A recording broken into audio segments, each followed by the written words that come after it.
It did very well.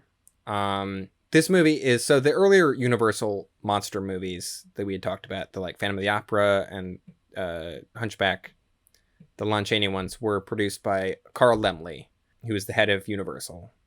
And by this point, his son, Carl Laemmle Jr., was working at Universal, and Carl Laemmle Sr. famously did not like horror movies. He was like, horror, not a fan. All this monster stuff, blech. I'll make a Quasimodo picture, but like, it's more about the architecture and all that. It's not like a whole Moto picture; it's just a quasi one, you know? Right? Laemmle Jr. loved monsters and spooky stuff. He was all about that. So he was like, I want to make more monsters, and so he was like the main producer behind this movie and Frankenstein. Mm-hmm. This movie did really well, and so they were like, what's the next most spookiest thing we can do? Frankenstein. And so initially Frankenstein was going to be it is another Carl Laemmle Jr. spook 'em up, but it was originally going to be directed by Robert Florey, who did the Life and Death of the Hollywood Extra short. And was involved in the Marx Brothers, in Animal Crackers, right? Or not Animal Crackers, the Coconuts. The Coconuts, yeah. So he was going to direct this initially. I'm not sure exactly why he left, but then Bela Lugosi was even announced publicly as playing the creature. And they like did makeup tests with Bela Lugosi, which were apparently like a lot like the Golem from The Golem. But that didn't work out. And neither of them ended up making the movie. Bela Lugosi ends up in later Universal's Frankenstein movies as a different character. But so they got James Whale, who was a sort of respected, who had uncredited directed all the sound scenes in Hell's Angels. Yep. They got he apparently just like saw Boris Karloff like on the lot and was like, that guy looks spooky, like put him in the movie. Because yeah, similar to Bela Lugosi, like Boris Karloff in this is like goes beyond just like movie character iconography. It's just like the design of the Frankenstein monster in this movie is like it's like you could put a picture of the monster from this movie in like to like a tribe in the Amazon, and they'd be like, Frankenstein, I know what that is. and yeah, it's as far as I understand, as someone who hasn't read the book, it is not really that in line with how the Frankenstein creature is described. Particularly like the square head and the green skin and the bolts in the neck. It's all, and like the bolts are because of this like electricity angle that was added in the movie. But it's iconic. It is the image of Frankenstein. And even beyond that, it's like the image of like Halloween and like spooky, scary stuff in general, almost. Like this and Dracula both are like so ingrained in like Halloween iconography. Mm-hmm. I have read the book Frankenstein. I think this is so I like Frankenstein, the 30s movie, more than Dracula. Mm-hmm. I think it's a better movie. I think this movie is a pretty bad adaptation of the book Frankenstein, which is very different. Doesn't need to be faithful. Right. And it's wild almost how much like this movie has like completely supplanted the book in terms of what like the popular understanding of what the story Frankenstein is even about, or like what is in it or anything. Mm-hmm. Boris Karloff in this movie's got, the square head, the bolts. He's big. He is mute. He doesn't speak. He just kind of growls and moans. He walks stiffly. He has like the brain of a child. He has an abnormal brain, as is, labeled in the movie. A bad guy brain that, according to brain phrenology, is not wrinkly enough. So it's a murderer bad guy brain. But the creature in the book is like not that at all. He has long flowing hair and learns to speak after like a couple of weeks and ends up being very eloquent and is more of an intelligent. Like the creature is scary in the book because of how like smart and determined he is. And that he's like, I'm going to ruin your life, Frankenstein, for creating me. And that's cool. Yeah. The book I was like most people, I was like, oh yeah, Frankenstein. It's like a doctor makes a monster goes nuts and like whatever. And then reading the book, I was like, oh, there's like, this is so good. There's like so many layers to it. It's like such a good story. I do feel like I blame maybe this movie a little bit for like making people think that the Frankenstein story is like a little bit more simplistic than it kind of really is. Mm-hmm. But I do like this movie. I'd seen this one before a couple of times. It was actually, I watched the ending of it on TV. It was playing on Svengoolie when I was visiting my parents recently. So I watched some of it there. This is a more enjoyable movie than Dracula. The acting is not good in this movie, I don't think.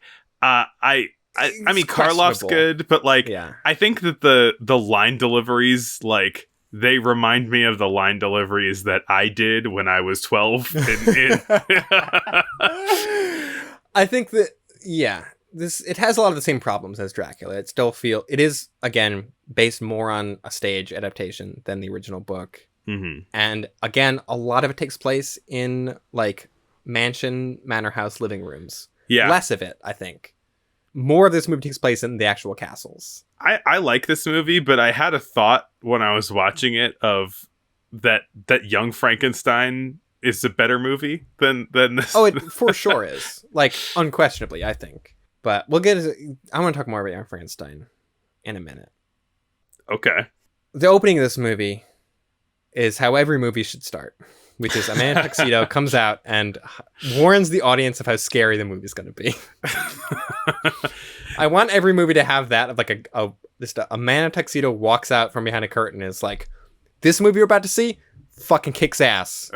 Like, get ready. Mr. Carl Lemley would like you to know that this movie, it's a creepy one. Hide your eyes, boys. Yeah. Frankenthumb parodies this bit perfectly, of like the guy in the tuxedo coming out. I don't know if you're familiar with Frankenthumb. I have seen Frankenthumb also at your house. I don't remember that part of it. My memories of Thumb Wars are a little bit clearer.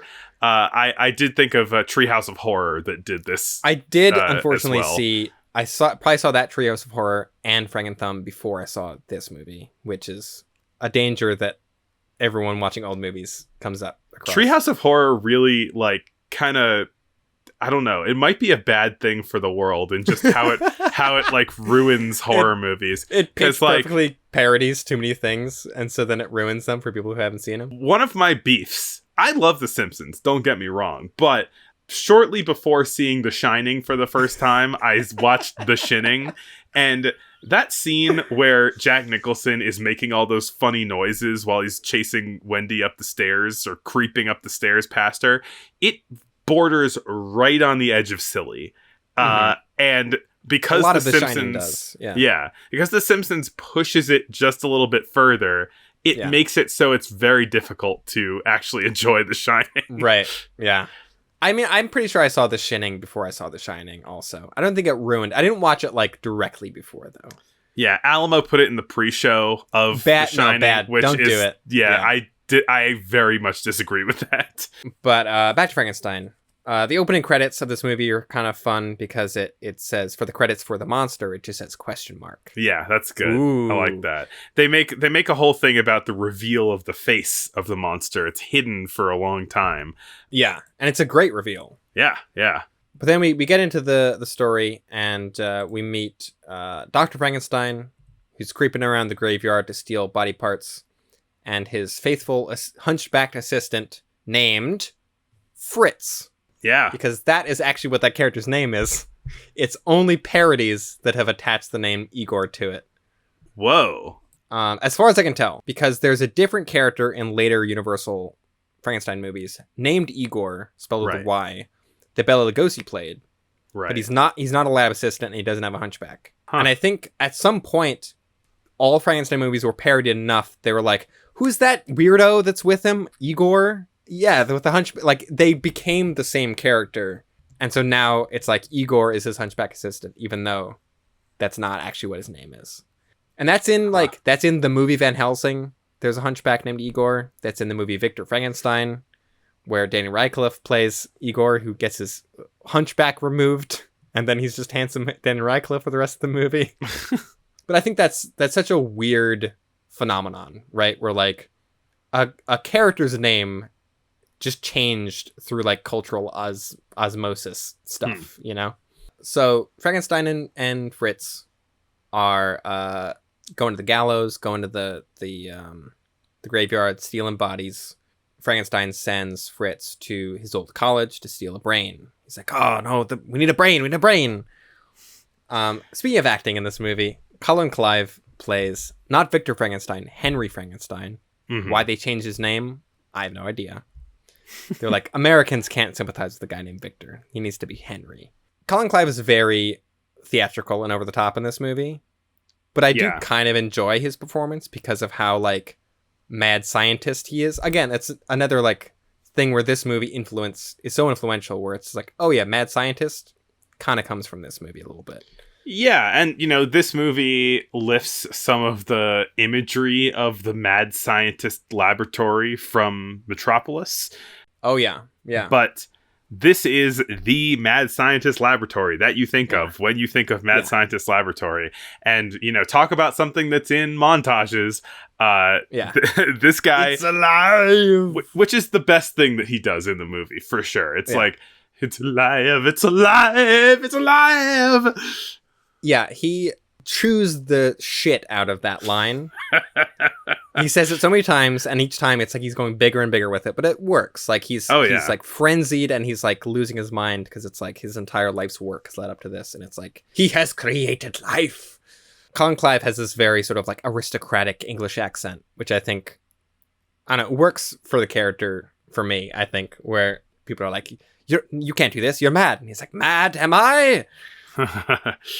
And this is crazy, am I? I think he says. I think this is another situation of an American movie that just does, you know, it's supposed to be set in Germany. They're calling each other Herr Frankenstein, but they replace... Everyone's English. They replace the foreign accent with an English accent, which is a storied thing in film history, for sure. Also kind of funny that Fritz the Hunchback is played by Dwight Frye, who plays Renfield in Dracula. And they were just like, we got another weird little guy in this movie. Who do we have?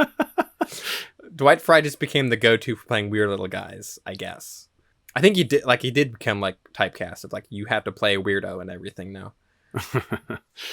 And then similarly, Frankenstein's old professor, Dr. Waldman, is played by Edward Van Sloan, who plays Van Helsing in Dracula, who might as well be the same character. Yeah. You could easily have been like, oh yeah, his old professor, Dr. Van Helsing, and then make it a sort of a crossover. If they really were trying to like do their dark universe here, which they get to, like Universal monster movies do cross over eventually and are part of like one of the earliest examples of that like shared universe across like a ton of movies thing. Mm-hmm. The first example being, of course, what was it, Foxy Grandpa?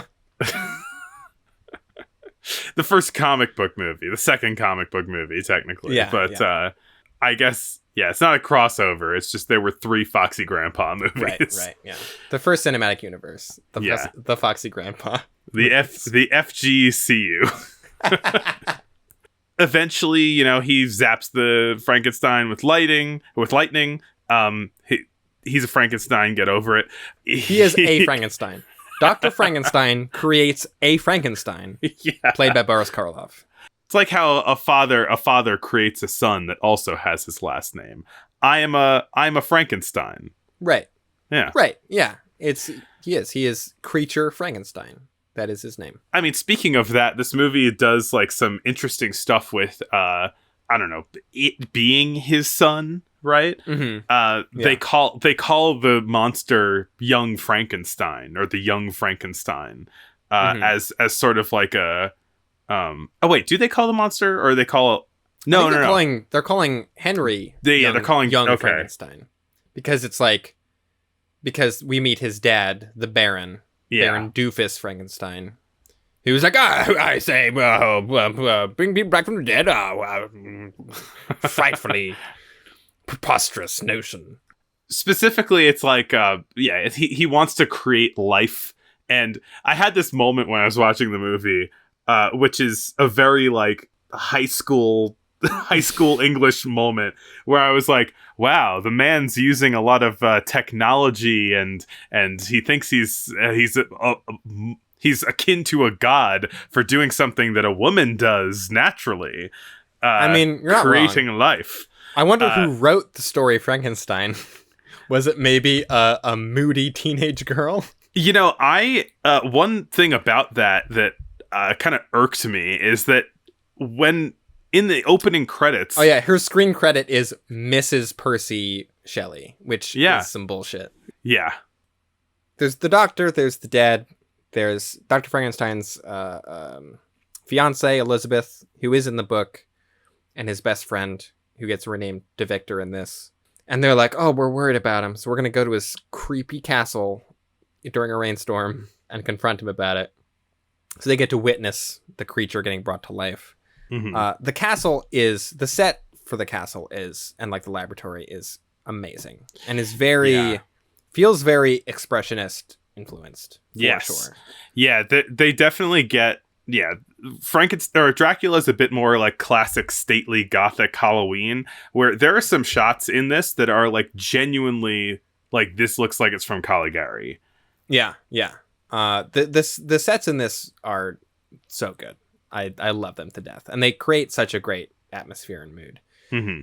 And we get our great iconic "It's alive" moment, and then Dr. Waldman is sort of having an argument with Frankenstein about like the ethical implications of what he's doing, which is, I do like this scene. It's very talky, but it is sort of like, it's getting into kind of bigger thematic ideas behind it a little bit. Mm-hmm.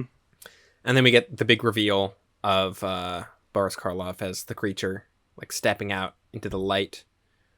And we get a nice little like 3-shot like punch in where it's like each shot's cutting closer to his face. And yeah, Boris Karloff, he's real good. He's real spooky, and also has a lot of pathos in this movie. Yeah, his performance feels very his performance and what he is doing in this film feel very post the Golem. Oh yeah. Yeah. In the way that he kind of hobbles around and is, a created creature. And then also the Golem has a scene where he's nice to a child. And there's a nice heart inside of this violent creature. Yeah. And then but in Frankenstein, he just accidentally kills her. the abnormal brain thing that is so famous from Young Frankenstein is in this movie, right? Where it's just like, there's a normal brain and an abnormal brain. And Fritz picks up the normal one, and then he gets scared and he drops it. So he just picks up the other one and runs away. Yeah, he says, darn, a perfectly good brain wasted. Exactly. Presumably, Dr. Frankenstein never checked the giant label on the jar that says abnormal brain. But like, he also, he told him to take the brain, but he he made everything else out of criminals. Like, he didn't, he didn't seem to care. Whoever was around. Yeah. He didn't seem to care about it. I think it actually like hurts this movie thematically by being like, oh, the creature is this way because he had a criminal brain that makes him violent. Yeah. I think the idea of just like, this is a bad idea to build a person out of dead body parts and bring it to life and then treat it poorly because you're afraid of it. I don't know. I think it kind of undermines a lot of what's strong about the book, and I think what is just like kind of inherent to the Frankenstein story by being like, oh, if they just put a nice brain in there, it would have been fine. Well, it gives it a very eugenicist angle, which is because Dr. Waldman is like, as you see here, these brain lumps are different from these brain lumps, and like and it's like Frankenstein has an evil destiny because he has an evil brain. I think that something that could have been a little stronger, and maybe it was sort of implied in the movie, is that like literally the minute that the Frankenstein, becomes alive, Fritz is see? It's so ingrained. It's like Igor, that guy. Instantly abusive toward Frankenstein. Yeah. I'm just gonna call him Frankenstein. uh, he's like instantly just horrible to him. He sees that he like doesn't like fire, so he's just like, I'll put some fire in your face. How do you like that? You know? Yeah. And Fritz is a bit of a sadist around the creature for sure. Yeah. Yeah, it's just there's a lot of cruelty in this movie. And like senseless cruelty, I think. Including like from Fritz, from Dr. Frankenstein, and from the angry torch mob, who are an iconic classic torch mob. Yeah. The original torch mob, even though they've been in tons of silent movies already. We've talked at length about many other torch mobs, I'm sure. Yeah. We mentioned the scene where there's the absurdly adorable little girl who's like, I have a little kitten and flowers, and it's like he, and it's like the most like cartoonish vision of like childhood innocence possible. And then she immediately befriends the creature who's escaped the castle after being abused, and like Dr. Waldman was gonna kill it with like euthanasia, and then he kills Waldman and escapes. But and then he runs into the little girl, and the little girl's like, come play with me by the river.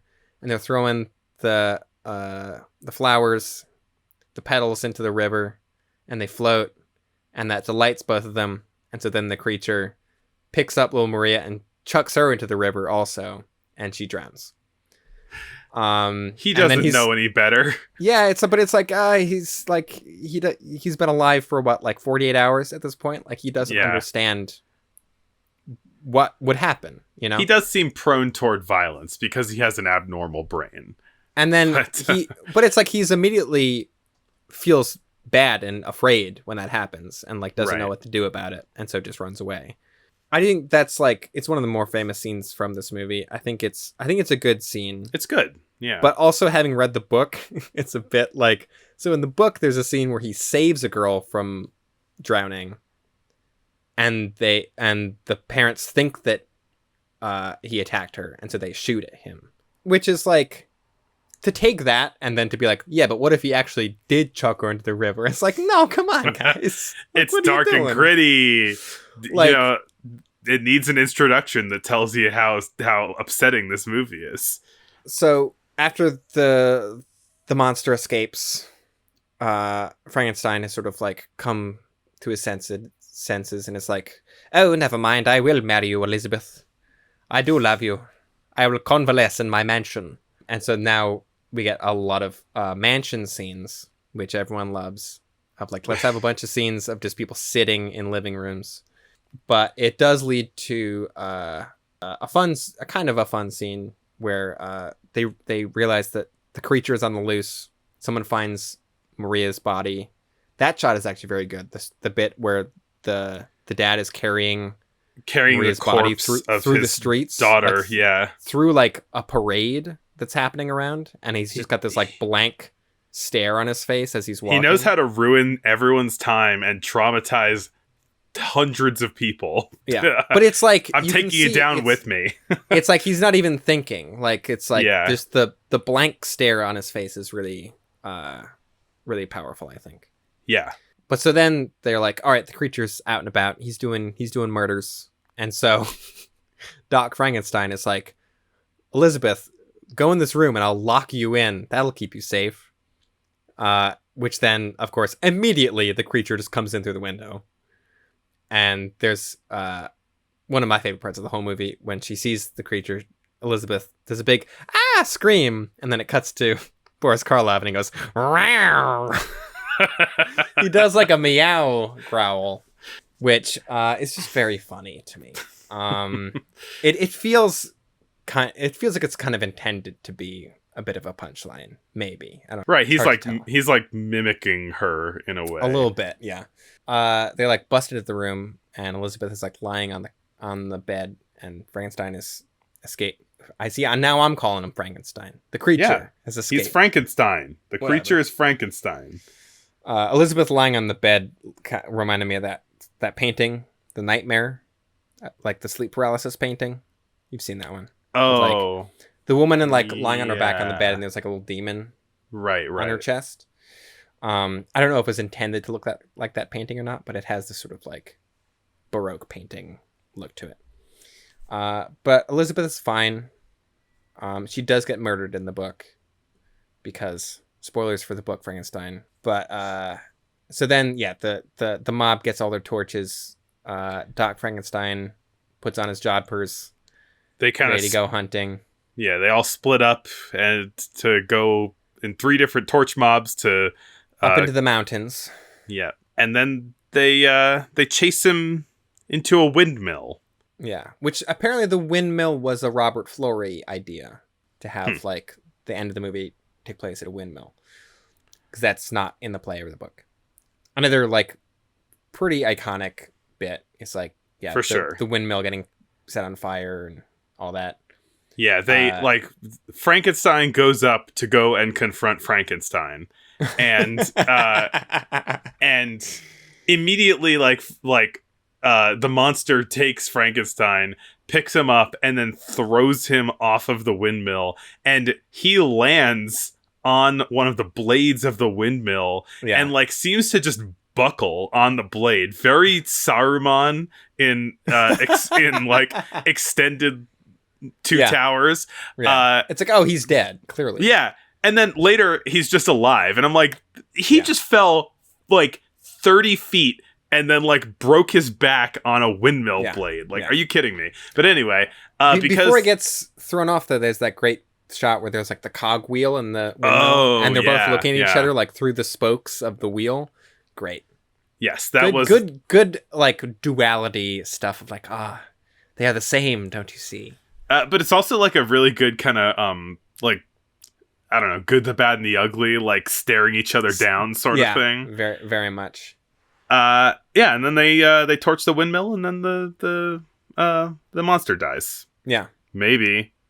Well, it is a very like pat Hollywood ending, which is not how the book ends at all. Which is like, I guess the monster died because he was bad, and the doctor got to live and get married, and he's fine now. And it's like, no. Didn't you read this? But hey, it's the famous version, so within the context of the movie, completely ignoring the fact that there's a better book, it's a fine ending, I suppose. Whenever a movie is its own thing, I think you must ignore whether a book is better. I think like I think, you know, different things can have the same name. Right. And it's kind of so different from the book that it's like it's pretty easy to kind of just let it exist as its own separate thing. At the end of this movie, they are able to give Boris Karloff a credit because they do the credit. They say a good cast is worth repeating. Yeah, which I agree with. And so they are able to credit him as the creature instead of just a question mark. Yeah. So when they're running up and down the mountains, they're on a very obvious set, like a back lot set with like a painted background of like clouds behind them. Mm-hmm. But it's like, I don't know, I feel like a lot of the stuff in Dracula felt very kind of stagey, and like that's like I don't know, that's a problem in lots of movies where it's like, this set looks fake as hell. This set does look very fake, but it at least is like kind of painterly. Like it feels more like an expressionist set than like I mean, it feels like a Hollywood matte painting. There's some good stuff in the beginning of Dracula like that too. Dracula has got some amazing matte paintings in it, especially right at the beginning. Speaking of Dracula, both the makeup for both Dracula and Frankenstein was done by Jack Pierce, who will also go on to do Wolfman and The Mummy, and it's just like he's like the monster makeup guy after Lon Chaney. Like Lon Chaney did all his own makeup. Jack Pierce did like all the like classic 30s and 40s monster makeups. And it's, I don't know, it's just wild that like that one guy did that, and now it's like every Halloween decoration is like based off of his work. It's wild. And Universal copyrighted the Frankenstein monster design as created by Jack Pierce for his makeup. And so not only is this like a kind of different interpretation of what Frankenstein looks like, but it is the proprietary one. Yeah. Which is like, I wonder how good they are at enforcing that. Cause like, does Universal own like Boo Berry? Like, I feel like I see that design so much in everything. I don't know how, litigious they are about it. I guess they did. I'm not thinking of like newer Frankenstein movies, and most of them are Universal. So it's like the monster in the movie Van Helsing. That's a Universal movie. Definitely owes a lot to the Jack Pierce design. Van Helsing has a Frankenstein in it? Yeah, don't you remember? That's like a huge part of the plot. I do. I really just don't remember much about. I mean, it's not a great movie, but it's fun. I don't know. It's silly. I want to watch Van Helsing again, and I want to watch. Do that for our decade review episode. Just watch Van Helsing.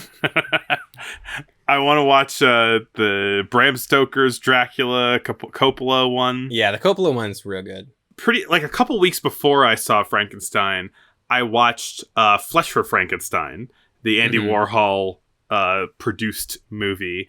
And then right after Frankenstein, I watched Jurassic Park. So I was I was having on that day I was having a bit of a what has science wrought kind of day, but also watching Frankenstein while being informed by the contents of Flesh for Frankenstein was quite a time. Flesh for Frankenstein is Flesh for Frankenstein is a 70s movie starring Udo Kier as Victor Frankenstein. That is, what if we made Frankenstein horny? Yeah. It's great. It's so good. I did watch this Frankenstein during a rainstorm, so that felt appropriate. Ooh. This had like a lot of pre-code movies. This was censored on re-releases in like the later 30s and 40s. Notably, they took out the line where Dr. Frankenstein says, "Now I know what it's like to be God." And they're like, "No, can't have that in there. People can't know what it's like to feel like God after creating a horrific abomination." It's almost like that's the theme. Yeah, it's almost like that's one of the more important lines of dialogue in this whole movie. But yeah, they deemed it unworthy for the American public. But it was later restored, thankfully. But that's like, I don't know, that's a very common phenomenon with pre-code movies. Is like a couple of lines of dialogue or like little things were like spliced out later on during the Hays Code, and were like only later on someone was like, "Oh, we found it again." We had to like dig through the archives, or like someone had an uncut copy of it somewhere. Yeah. Though sometimes like the censor notes help with the restoration because they have like very detailed, information about what happens in scenes and in what order. And so that was instrumental in reconstructing Metropolis, for example, were censor records. Good and bad. So yeah, a couple of real iconic movies this year.